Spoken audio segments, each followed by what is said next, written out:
अस्सलाम वालेकुम एवरीवन। आज जो मज़ेदार सी रेसिपी है वो रवा की दाल की रेसिपी लेकर आई हूँ, जो बहुत इजी है और बहुत मज़ेदार बनती है। और इसके इसके बेनिफिट इतने ज़्यादा हैं, ये हेल्दी इतनी ज़्यादा होती है, ये हमारे दिमाग के लिए, ये हमारे हार्ट के लिए इतनी ज़बरदस्त है। इसमें कैल्शियम, विटामिन्स और आयरन भरपूर मिकदार के अंदर इसके अंदर अवेलेबल होते हैं और ये खाने में बहुत टेस्टी बनती है। तो मैं ये आपके साथ इसकी रेसिपी को शेयर करती हूँ। तो चलें फिर आ जाएँ, जल्दी से इस मज़ेदार सी रेसिपी को स्टार्ट करते हैं। और अगर अभी तक आपने मेरे चैनल को सब्सक्राइब नहीं किया तो जल्दी से आप मेरे चैनल को सब्सक्राइब भी कर दीजिए। तो फिर स्टार्ट करते हैं मज़ेदार सी रेसिपी। बिस्मिल्लाहिर्रहमानिर्रहीम। ये मैंने ले लिया है जी मक्खन। ये तकरीबन हाफ कप के करीब मैंने मक्खन ले लिया है। ये अच्छी तरह से इसको हम मेल्ट कर देंगे। मक्खन को मेल्ट करने के बाद इसके अंदर ये मैंने एक दरमियाने साइज़ की बारीक प्याज कट कर ली है। ये हम इसके अंदर डाल के इसको हल्का सा लाइट ब्राउन करेंगे, ज़्यादा ब्राउन नहीं करना, बस लाइट ब्राउन करेंगे। अब हम इसको ब्राउन कर लेते हैं और दूसरी तरफ हम जो हमने इसमें मसाला ऐड करना है उसको हम ग्राइंड कर लेते हैं। ये 1 खाने का चम्मच मैंने अदरक लहसुन का पेस्ट ले लिया है, ये हम इसके अंदर शामिल कर देंगे। और ये मैंने 1 टमाटर बड़े साइज़ का ले लिया है, रफली चॉप कर लिया है, ये इसके अंदर हम ऐड कर देंगे ताकि हम इसको पीस लें, अच्छी तरह से ग्राइंड कर लें इसको। तो ये हमारा मसाला बहुत अच्छा रेडी हो जाएगा। अब ये जो हमने प्याज को लाइट सा ब्राउन किया है, अब हम ये प्याज निकाल लेंगे और अब हम इसके अंदर जग में डाल के ग्राइंडर के, तो हम इसको भी इसके साथ ग्राइंड कर लेंगे। तो ये हमारा बहुत मज़ेदार सा जो है मसाला बन के रेडी हो जाएगा, जो रवा की दाल के अंदर डलेगा और बहुत मज़े का बन जाएगा। तो चलें इसको अब हम ग्राइंड कर लेते हैं। ये मैंने ग्राइंड कर लिया। अब मैं मक्खन के अंदर जो है हाफ़ टी स्पून से थोड़ा सा कम ज़ीरा ऐड कर दूँगी और इसको हम अच्छी तरह से थोड़ा सा गोल्डन ब्राउन सा कर लेंगे ताकि मक्खन के अंदर बटर के अंदर इसका ज़बरदस्त सा फ्लेवर ऐड हो जाए ज़ीरे का। तो अब जो मैंने ये सारा मसाला ग्राइंड किया था एवरीवन, अब हम इसको इस मसाले को इसके अंदर बटर में डाल के और इसको हम अच्छी तरह से भून लेंगे।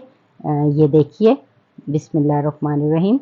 ये हमने मसाला जो ग्राइंड किया था ये हम डाल के अब इसको अच्छी तरह से भून लेते हैं ताकि जो ये सारे मसाले अच्छी तरह मिक्स हो जाएं। अब मैं इसमें स्पाइसेस ऐड करूँगी। ये मैंने नमक लिया है हस्बे ज़रूरत, क्योंकि मैंने दाल को बॉईल करते हुए भी नमक डाला था। और ये मिर्चें लिए हैं हाफ़ टी स्पून पिसी हुई, ये ऐड कर देंगे इसके अंदर। हल्दी ली है थोड़ी सी, ये ऐड कर देंगे इसके अंदर।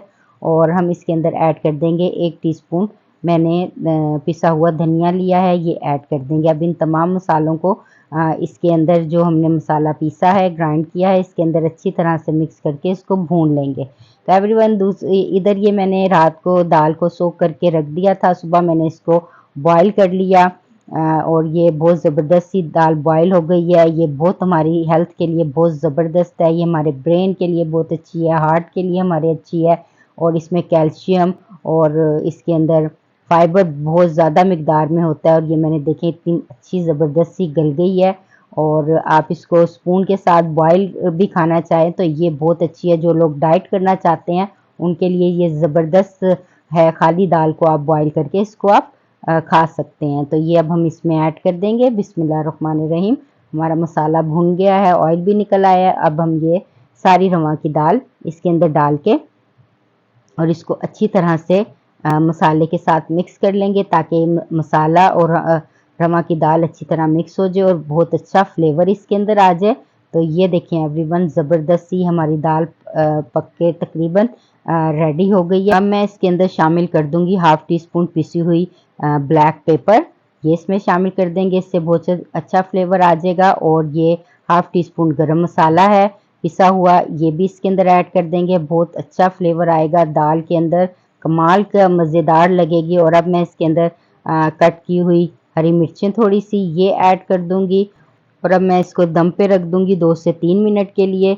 और 2 से 3 मिनट के बाद फिर हम इसको देखेंगे कि ये हमारी मज़ेदार सी जो दाल है बनकर रेडी हो गई है। तो ये देखें ज़बरदस्त क्या खुशबू आ रही है। जो मैंने गरम मसाला ऐड किया था और ब्लैक पेपर ऐड की थी, तो ये हमारी कमाल की जो दाल है ये बनकर रेडी हो गई है। अब हम इसको डिश आउट करेंगे तो फिर मैं आपको इसकी फाइनल टच दिखाती हूँ। तो ये देखें एवरीवन, मैंने एक बाउल ले लिया, अब इसके अंदर हम ऐड करेंगे बिस्मिल्लाहिर्रहमानिर्रहीम। वाह माशाल्लाह, क्या ज़बरदस्त और क्या खूबसूरत लग रही है और इतनी अच्छी खुशबू आ रही है इसकी दाल की कि बस दिल कर रहा है जल्दी से खा लें। अब हम इसको जल्दी से अच्छा सा गार्निश कर लेते हैं। ये मैंने हरी मिर्चें जो कट की थी ये हमने इसके अंदर गार्निश कर दी हैं। ये बड़ी हरी मिर्च कट करके ये रख दी है और लेमन के पीसेस रख दिए हैं 2 और साइड पे हम जो है अनियन को इसको हम लगा देंगे। तो ये देखें एवरीवन, ये हमारी मज़ेदार सी ज़बरदस्त ये हमारी रवा की दाल बनकर रेडी हो गई है। आप इसे बॉइल्ड राइस के साथ खाएं, आप इसे चपाती के साथ खाएं तो ये बहुत टेस्टी और बहुत मज़े की लगती है। तो चलें मैं आपको टेस्ट करके दिखाती हूँ ये कैसी बनी है। देखने में तो बहुत अच्छी लग रही है, तो ट्राई करते हैं। बिस्मिल्लाहिर्रहमानिर्रहीम। बहुत मज़ेदार और बहुत ही चटपटी बनी है एवरीवन। तो आपको ये मेरी मज़ेदार सी रवा की दाल की रेसिपी कैसी लगी, इसका फीडबैक आप मुझे ज़रूर दीजिएगा। मेरे चैनल को लाइक कीजिएगा, शेयर कीजिएगा और सब्सक्राइब तो ज़रूर कीजिएगा। अगली मज़ेदार सी रेसिपी के साथ फिर आपकी खिदमत में हाजिर होंगी। जब तक के लिए आप मुझे इजाज़त दीजिए। अल्लाह हाफिज़।